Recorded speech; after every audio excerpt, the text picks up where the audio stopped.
The rise of smartphones, digital workspaces, and on-demand entertainment has transformed modern life in ways that extend far beyond convenience and productivity. They've also fundamentally altered how we move, or rather, how little we do.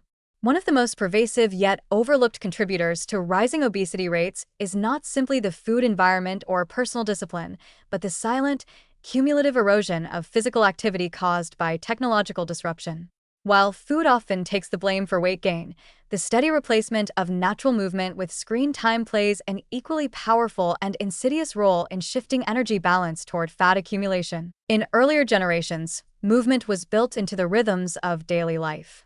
Work was more manual, commuting required walking, entertainment was often active or social, and chores demanded physical effort. Today, almost every facet of life can be done with minimal exertion.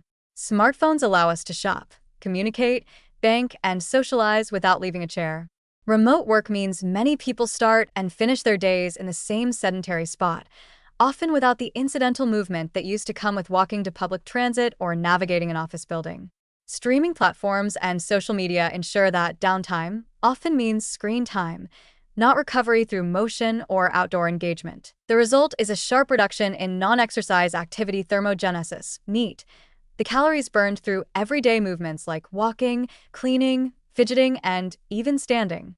NEAT can vary by up to 2,000 calories per day between individuals, making it a critical, yet invisible, contributor to weight regulation. In the digital age, NEAT has been severely compromised, and for many people, structured exercise alone is not enough to compensate for the decline in overall daily movement. This creates a dangerous paradox. One may spend 30 minutes at the gym, but still live a fundamentally sedentary life, with the rest of the day dominated by screens and chairs. The influence of smartphones is especially pervasive. Screen addiction fragments attention and reduces spontaneous movement. Time that could be spent walking, stretching, or engaging socially is often replaced by scrolling or binge-watching, both of which are not only passive but immersive, making people unaware of how long they've been still. Notifications, dopamine-driven content loops, and algorithmic targeting keep users hooked, encouraging prolonged inactivity and even delayed sleep, which further disrupts metabolic regulation and decision-making around food and activity. Remote work, while offering flexibility, also presents new physical challenges. Many people no longer commute, walk between meetings, or stand at public transit. Without deliberate effort, working from home can easily lead to entire days with fewer than 2,000 steps, well below the threshold needed to support basic metabolic health. Moreover, makeshift home office setups often reduce posture awareness and physical engagement, leading to musculoskeletal strain and chronic fatigue, which in turn further reduce motivation to move. The lines between work and rest blur, and movement becomes optional rather than automatic. Children and adolescents, too, are increasingly affected. Screen time has replaced outdoor play, organized sports, and face-to-face interaction. Even in education, technology is prioritized, with students spending hours on tablets or computers. The consequences extend beyond physical health. Lower movement levels are linked with reduced concentration, emotional regulation problems, and disrupted sleep, all of which further increase the risk of weight gain.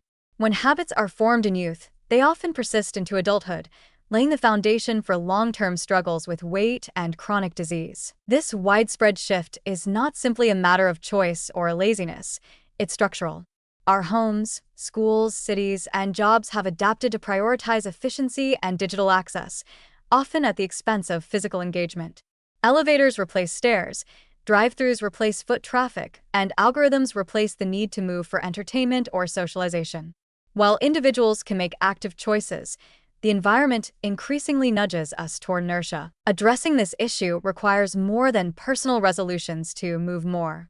It requires awareness of how much movement has quietly been stripped from our lives and a commitment to rebuild it intentionally. This might mean scheduling walking meetings, using standing desks, incorporating micro breaks every hour, or setting screen time limits that create opportunities for physical activity. For some, it means redesigning entire routines to include walking errands, active transportation, or movement-based hobbies that displace sedentary screen habits. Even small changes, taking stairs instead of elevators, pacing during phone calls, or doing mobility work during TV time, can counteract some of the metabolic stagnation that digital life promotes.